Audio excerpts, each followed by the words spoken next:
Tidak ada dokter spesialis. Betul ya Pak ya? Saya dokter yang nggak umum.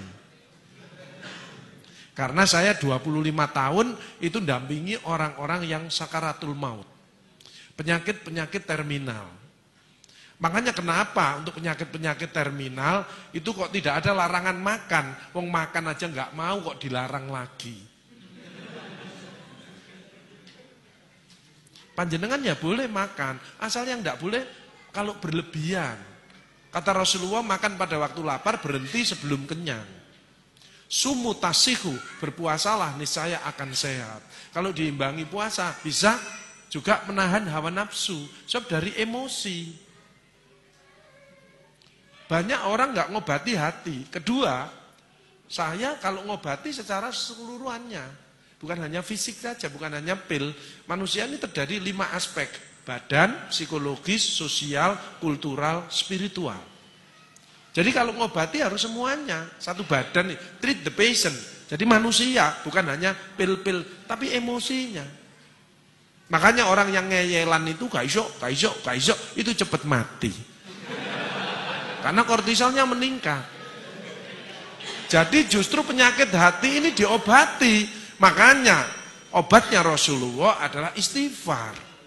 Dalam hadis qudsi, astaghfirullahaladzim innahu kana ghafara ya hayyu ya qayyum bi rahmatika astaghis.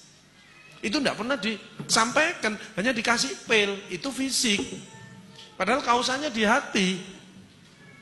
Nanti kita bahas satu persatu.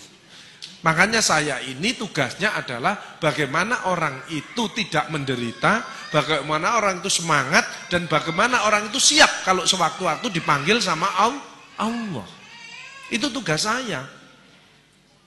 Jadi kalau ada orang sakaratul maut, lainnya ditinggal, saya enggak, saya rangkul, saya bimbing, saya dampingi, karena ini saat yang menentukan. Itu bedanya, ya. Jadi saya di bagian penyakit terminal, sehingga saya kalau melihat orang sudah tahu, orang ini masih takut sama istrinya, kelihatan. Ya, orang ini masih banyak utang, itu kelihatan. Kalau yang hadir di tempat ini wajahnya ini wajah surgawi. Orang-orang yang ikhlas. Orang-orang yang penuh syukur. Orang bersyukur itu mesti daya tahan tubuhnya meningkat, nggak gampang sakit. Alhamdulillah, alhamdulillah. Kelihatannya sepele. Kalau mengucapkan alhamdulillah, keluar hormon kebahagiaan. Daya tahan tubuhnya meningkat. Dan orang itu kalau bersyukur mesti bibirnya lebar. Ya apa kabare Pak? Alhamdulillah, alhamdulillah, alhamdulillah. Jadi kalau ada orang bibirnya kecil, orang ini mungkin bermasalah. Karena mengeluh terus, gak ada orang, ya apa kabare? Alhamdulillah, gak ada. Bibir kecil mesti, lah ya mesti ngono, mesti cabut deh. Lain syakartum la azidanakum wa la in kafartum in adzabil syadid. Kalau kamu bersyukur tak tambah. Kalau kamu mengeluh, maka amat pedih siksaku. Jadi orang yang hidupnya tidak enak, mungkin sering mengeluh. Dan memang disebutkan Quran surat Al-Ma'arij, innal insana khuliqa halu'a. Sungguh manusia diciptakan banyak mengeluh. Makanya kalau pengen sehat jangan ngomong wah, aduh. Alhamdulillah. Kalau ada sesuatu nggak enak itu dari diri kita, bukan dari orang lain. In asantum le anfusikum wa in asantum falaha. Barang siapa berbuat baik, kebaikan untuk dirimu sendiri. Kalau berbuat jahat, kejahatan itu untuk dirimu sendiri. Hal jazaul ihsani ilal ihsan. Tidak ada balasan kebaikan selain kebaikan itu pula. Tidak ada orang berbuat baik balasannya jelek. Tidak ada. Allah itu maha adil.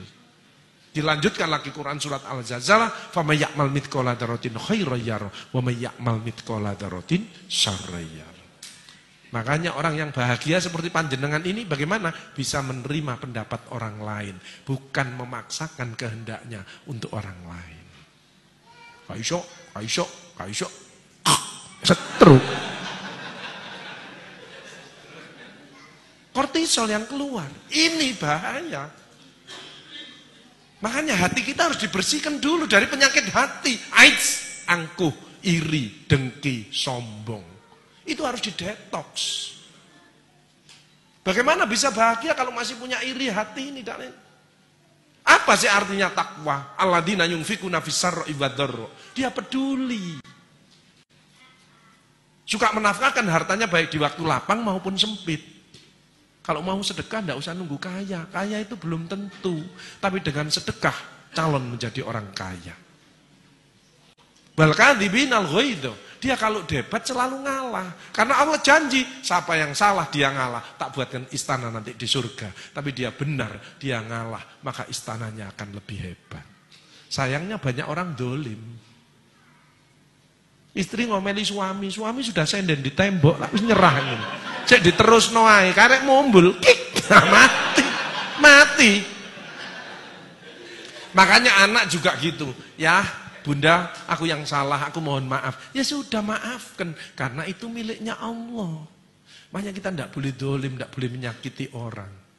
Kalau kita menyakiti orang, badan kita terasa tidak enak. Kenapa? Karena keluar hormon negatif. Coba panjenengan sedekah, senyum dengan orang, keluar hormon positif. Tidak ada penyakit datang.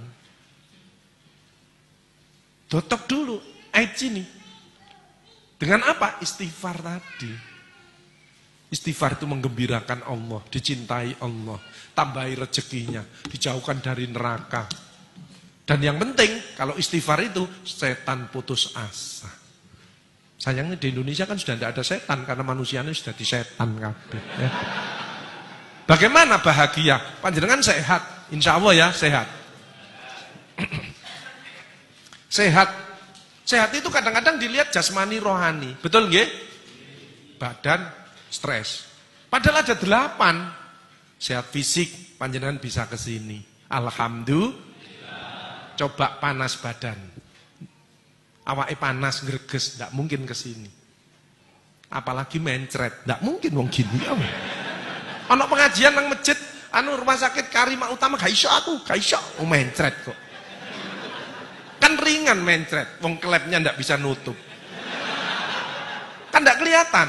Beda kalau saya di bagian kanker, payudara kelihatan, mata, tangan kelihatan. Ini hanya mencret. Alhamdulillah. Sebutkan.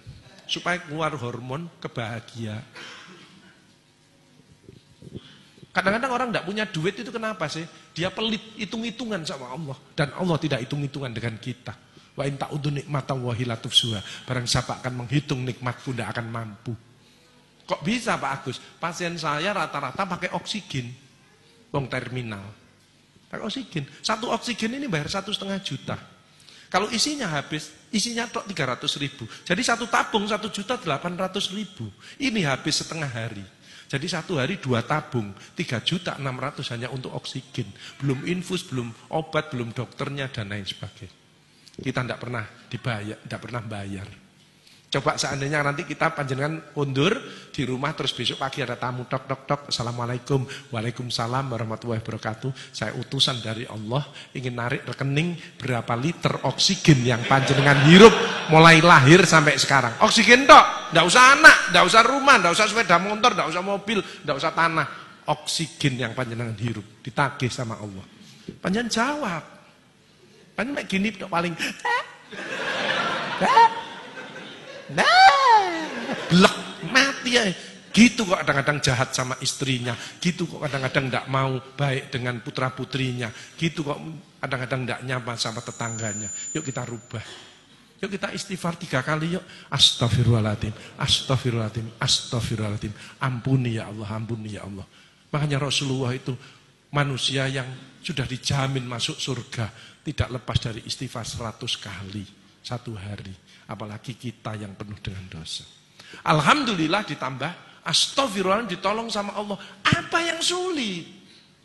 Tidak ada yang sulit dalam hidup. Yang sulit adalah dari dirinya sendiri, dari hatinya, dari pikirannya, dari ucapannya, dari perilakunya. Yuk jamaah semua kita keluarkan the power of heart. Hati yang selalu ingat kepada Allah. Hati yang selalu bersyukur kepada Allah. The power of mind. Pikiran selalu positif. Tidak pernah berisi yang negatif-negatif. Kemarin ada orang mau makan sate, pikirannya negatif. Satenya dipegang terus ngomongnya gini, ya apa enggak kolesterolku. Jadi satenya utuh, kolesterolnya naik. Nah pikirannya negatif kok, keluar hormon negatif. Betul? Coba ngomongnya gini, ya Allah tambahi kesehatanku dengan sate ini dan buang semua penyakit yang ada di tubuhku dengan sate ini. Maka yang keluar hormon positif, sate ini kalau dimakan bukan jadi kolesterol, tapi jadi tenaga untuk kita bisa beribadah dan berkarya. Alhamdulillah. Apa harta penting, Pak Agus? Penting. Tapi yang cari yang barokah, hasilnya halal. Tapi kalau ada sebagian diberikan, itu namanya berkah. Selalu bertambah kebahagiaannya. Tapi kalau ditumpuk untuk dirinya sendiri malah jadi bencana. Teman saya ada, sukses. Pendidikannya tinggi, anaknya di luar negeri, rumahnya banyak, perusahaannya banyak. Mobilnya ganti-ganti. Ternyata dia kena diabetes, kena stroke, pasang ring. Itu dikirimi durian sama muridnya. Ya ditaruh di kulkas, dia kalau pengen ya hanya dia ambil, diambung gitu. Nggak berani makan. Coba bayangkan. Akhirnya ngomong, Pak Agus, wes, gak peduli aku, gak atik ngene-ngene, gak iso bahagia aku. Uangnya banyak, nggak berani makan coba. Kalau lainnya makan sate dimakan, dia ndak dicecepi. Untuk apa harta? Hanya perbanyak sedekah. Sedekah kenapa bisa menyembuhkan? As-shadaqatu daf'ul bala. Sedekah menjauhkan dari daripada bala. Kenapa? Orang sedekah menyenangkan orang yang keluar hormon positif. Penyakitnya lama-lama tambah baik, tambah baik. Yuk kita introspeksi diri. Nggak usah nyalakan si A, si B. Ada orang nyalakan, aku gak cocok sama ibu itu, misalkan ibu-ibu. Ya nggak apa-apa. Ibu itu dari kiri, ibu dari kanan. Beda nggak masalah. Yuk kita makan sambil sarapan, kita cari solusi. Betul? Ada ibu datang gini, aku gak cocok ambil ibu-iku, yuk gak cocok ambil iku, yuk gak cocok ambil iku, yuk gak cocok ambil iku. Ya ibu yang sakit. Ngomong gitu aja. Lah masa orang ini jelek semuanya? Setuju nggih? Setelah pulang tidak udah. Jadi orang yang suka nyalahkan orang lain, menuduh, itu hatinya kotor.